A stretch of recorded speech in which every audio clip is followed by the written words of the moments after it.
pertanyaannya juga langsung dirapel dari Dr. Budi, bagaimana cara sukses dan ukurannya apa, dan sukses itu apa, membawa kebahagiaan.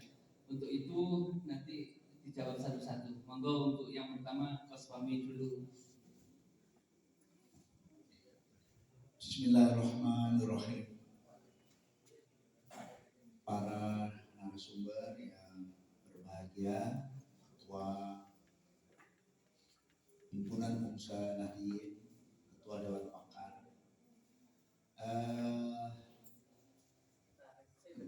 bendahara. Oke. Pertama-tama tentu saya berterima kasih atas kesempatan yang luar biasa ini. Sekarang sudah pukul 22 persis. 5 menit saja. Pertama, saya tampilkan di layar nomor kontak saya. Setiap Selasa ada majelis Selasa yang mengundang masyarakat umum untuk hadir belajar tentang bisnis, kehidupan dan lain-lain. Semua yang di depan sudah pernah jadi narasumber kecuali Gus Heri Mursyid. Insya Allah akan segera ada ya. Yang kedua ada nomor Sekjen Asosiasi Bisnis Coach Indonesia, Pak Indra Permana. Jadi beliau juga banyak sekali yang bertanya bermacam-macam bisnis. Maksud saya kalau ingin belajar bisnis bisa ke beliau. Kemudian di yang ketiga Pak Herman Bani Sadikin, Vice President Nusantara Dewan yang punya Kemging Sulaiman, jadi ada Sulaiman juga di sini, yang setiap hari Selasa siang dan Sabtu pagi ada mentoring bisnis di rumah UKM, di rumah Skill Up UMKM Indonesia di Kemging Sulaiman. Semuanya free. Pertama. Yang kedua, bahwa perjuangan menjadi entrepreneur itu tidak mudah di Indonesia. Persis seperti yang disampaikan oleh Pak Mas Sam Heri, apalagi ada hantu yang luar biasa yang namanya pajak. Ya, jadi saya tahu ada yang baru pasang nama, surat dari pajak sudah datang. Jadi ekosistemnya tidak support dengan upaya untuk membangun entrepreneurship yang sulit dan butuh proses seperti yang diterangkan oleh Sam Heri tadi. Tapi peluang itu tidak pernah tertutup. Saya kira sudah dibuktikan bahwa pensiunan seperti beliau, bahkan bukan alih profesi ya, jadi drop out, itu mungkin itu bahkan pada usia tertentu itu berpeluang banget bisnis. Apalagi Sam Heri yang pengalamannya, Sofi jatuh bangun saya tahu luar biasa. Zaman pandemi Facebooknya tengah malam pun live untuk menyalakan api semangat entrepreneur orang-orang muda di Indonesia. Dan saya yakin betul beliau sedang mengalami salah satu fase terpenting dari pengusaha, yakni berurusan dengan pajak. Itu mentalitas kita diuji. Karena memang entrepreneur itu business owner mentality-nya harus kuat. Dia yang menghidupi negara, dia yang menghidupi orang lain. Jadi dalam konteks cukup, kalau cukup saya cukup. Saya gajinya 400 juta, 4 putri saya dokter, sudah mandiri, saya cukup. Kamar kos saya 100, saya cukup. Tapi man asbaha walam yahtam bi amril muslimin falaisana. Dan siapa yang bangun pagi dan tidak terlintas di pikirannya urusan kaum muslimin, ia bukan bagian dari kata Nabi. Ada perintah Nabi lagi luar biasa. Nomor 1, beri makan, sebarkan salam, jaga silaturahim. Semua butuh uang, semua butuh aset. Satu apa? Beri makan. Beri makan. Yang kedua, tebarkan salam, keselamatan. Ya, dan jaga silaturahim. Ya. Tempat seperti ini butuh makan. Siapa yang ngasih makan dari Theo? sebelah kiri. Ya. Terus tempat ini butuh segala macam infrastruktur dan ini pasti banyak sekali uang. Jaga silaturahim, memberi ruang kita bertemu bersilaturahim. Dan yang ketiga, jaga keselamatan, butuh kekuasaan. Beliau nanti jadi bupati atau wali kota. Amin. Termasuk beliau jangan pernah putus asa. Ya, saya kira beliau sudah tahu juga. Abraham Lincoln 7 kali gagal, sekian kali gagal. Beliau baru sekali. Coba tanya tuh. Saya kira mentality beliau sudah terlatih. Ya. Kurang 6 kali. Semua pengusaha itu tangguh, tatak dan tak terkalahkan. Jadi mereka Tangguh, ya, tatak, dan tak tak terkalahkan. terkalahkan. Catat ini, Ya, teman-teman. 3T. Gen 3T. membawa sifat yang melekat pada dirinya. Ya, dibunuh tidak mati, dijatuhkan tidak roboh. Ya. Karena pengusaha itu adalah menghidupkan yang mati, ya, menggerakkan yang mandek.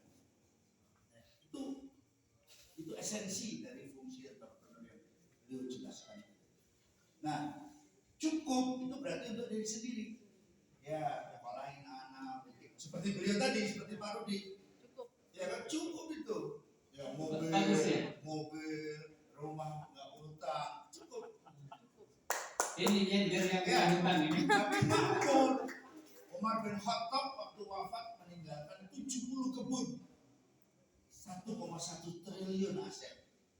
Utsman bin Affan meninggalkan 200 properti antara Aris dan Khaybar, antara lain sumur, hotel, dan sebagainya.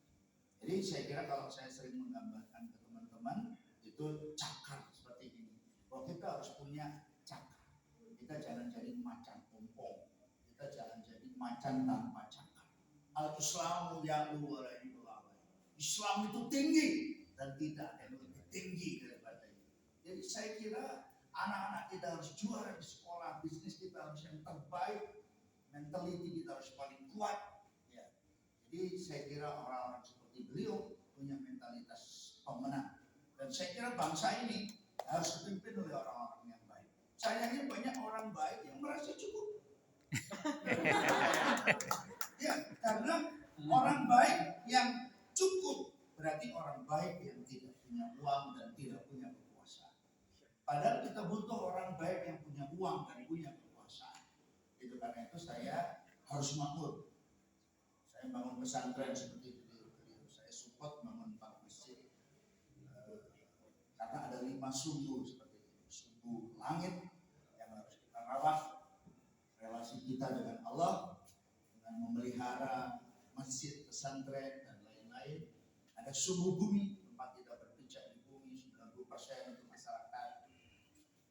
Sosial dan politik adalah bakti tertinggi kita pada umat dan bangsa. Dan kemudian sumbu bisnis, tempat kita menghasilkan uang dalam jumlah besar. Sumbu pelayanan dan sumbu masyarakat. Kenapa saya mewajibkan putri saya jadi dokter? Karena saya ingin melayani. Saya ingin kita punya kompetensi untuk melayani masyarakat.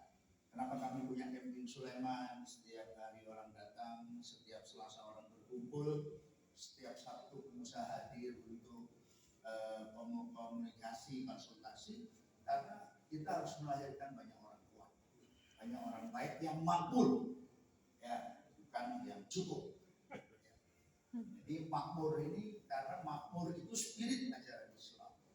Selama 1400 tahun, selama 800 tahun Islam berkuasa, buminya makmur, yang tandus dihidupkan, ya, yang berhenti digerakkan, yang mati dibangkitkan kembali. Saya kira itu spirit dari energi entrepreneur Islam yang sudah dipraktikkan oleh Nabi, sahabat, dan para tabi'in dan seterusnya sampai hari ini. Dan saya kira himpunan pengusaha tadi mewarisi semangat kenabian untuk menjadikan bumi makmur untuk dihuni. Seperti firman Allah, bumi akan diwariskan kepada orang-orang yang saleh, yang mampu mengelola bumi dengan baik. Dan kata Nabi dalam sebuah riwayat Ahmad, harta itu baik di tangan orang mukmin. Jadi yang sudah puas dengan mobil dan motor cuma satu, saya kira segera bertobatlah. Ya,